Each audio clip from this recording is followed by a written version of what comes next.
Olá, meu nome é Carlos Augusto Monteiro, estou aqui hoje para comentar algumas das questões da última prova da OAB, realizada no dia 30 de outubro de 2011, da primeira fase. A prova na íntegra está no meu site www.carlosaugustomonteiro.com.br. Nessa oportunidade vamos tratar de duas questões da prova tipo 1 branco. A prova tipo 1, as questões 79 e 80. Questão 79 foi muito discutida. É a questão que eu entendo que pode ser aí objeto de recurso por parte do candidato. Vamos a ela. Diz assim: Caio Metalúrgico ajuizou a ação trabalhista em face da empresa Ômega, postulando sua reintegração ao emprego, pois, segundo suas alegações, teria sido dispensado no curso da instabilidade sindical. Postulou ainda a concessão de medida liminar, visando tal reintegração até o final do processo, com base no artigo 659, inciso 10 da CLT. O juiz, ao apreciar o pedido da medida liminar antes da citação do réu, decidiu por sua denegação, dando prosseguimento ao feito. A esse respeito, assinale a alternativa correta. Veja, em tese, no processo do trabalho, a concessão ou não de liminar é uma faculdade do juiz. Ou seja, em tese, não cabe nenhuma medida contra uma decisão que defere ou indefere liminar. Em tese, é a regra, está até lá na súmula 414 do TST. Com base nesta súmula e nesta regra, o examinador colocou como correta a alternativa A, que ao meu ver não é a mais correta. Porque diz assim: a natureza jurídica da decisão denegatória da liminar é decisão interlocutória. Perfeito. Não cabendo interposição de recurso imediato, devendo ser deferida a liminar. Veja, devendo ser deferida a liminar, o problema já disse que foi denegado. Se deveria ser concedida, aí é o caso de mandato de segurança. Veja, é uma liminar gritante o direito do empregado de ser reintegrado. Então, em tese, em regra, não cabe mandato de segurança, salvo algumas hipóteses de direito gritante, de direito líquido e certo gritante. Então, quando ela falou aqui devendo ser deferida, ela contrariou o próprio enunciado do problema.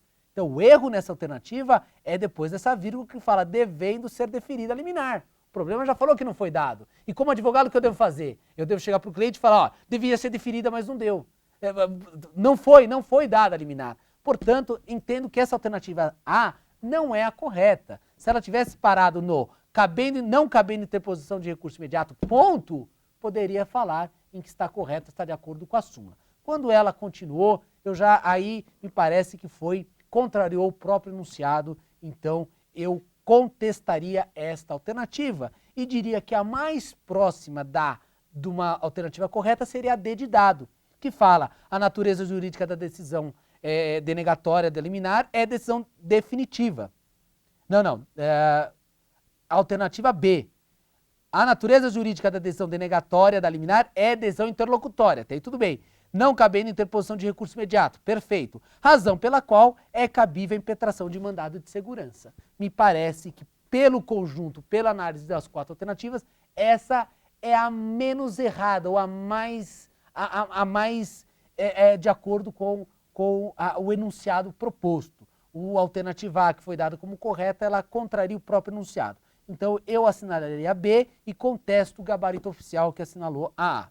As outras alternativas, a C e a D, são facilmente eliminadas, porque elas falam, a C fala, a natureza jurídica da decisão denegatória liminar é decisão terminativa. Não é terminativa porque o processo continua.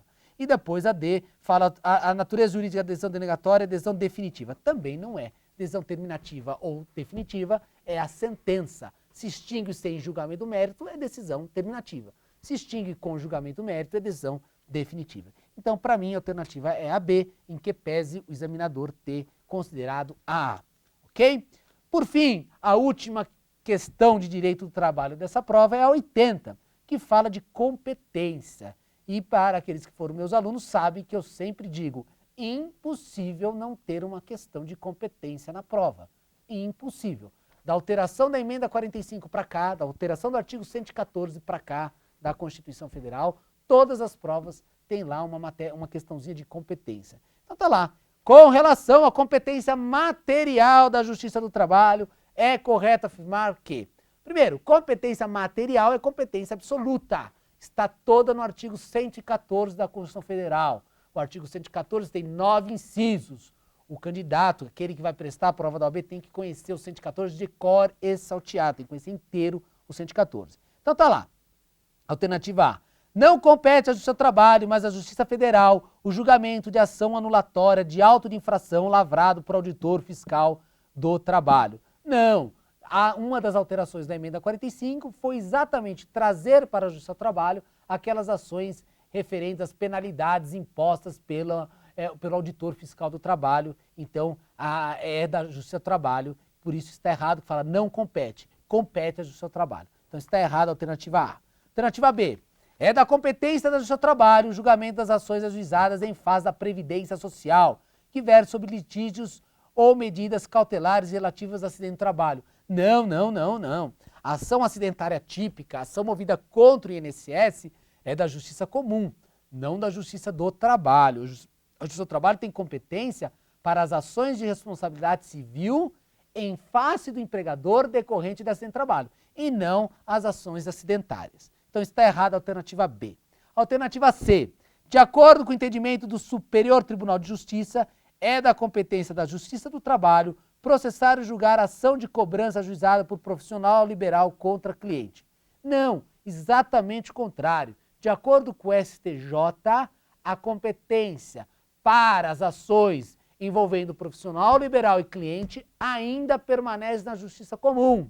O STJ fez a interpretação da expressão relação de trabalho no inciso 1 do artigo 114 e firmou o entendimento de que profissional liberal e cliente, a competência permanece na Justiça Comum.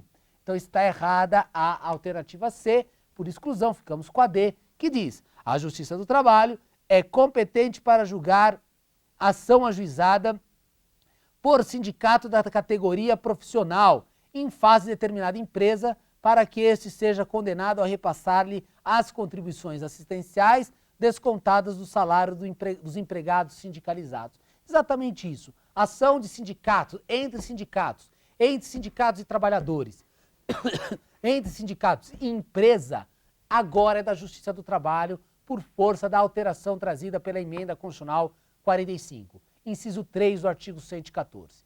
Então veja, a Emenda Constitucional foi importante para não só na mudança da competência, mas também alterou algumas regras da organização judiciária. Portanto, é importante a leitura do artigo 114 da Constituição Federal e também de toda a Emenda Constitucional 45. Ok? Voltamos então numa próxima oportunidade, comentando outras questões de direito do trabalho. Até lá!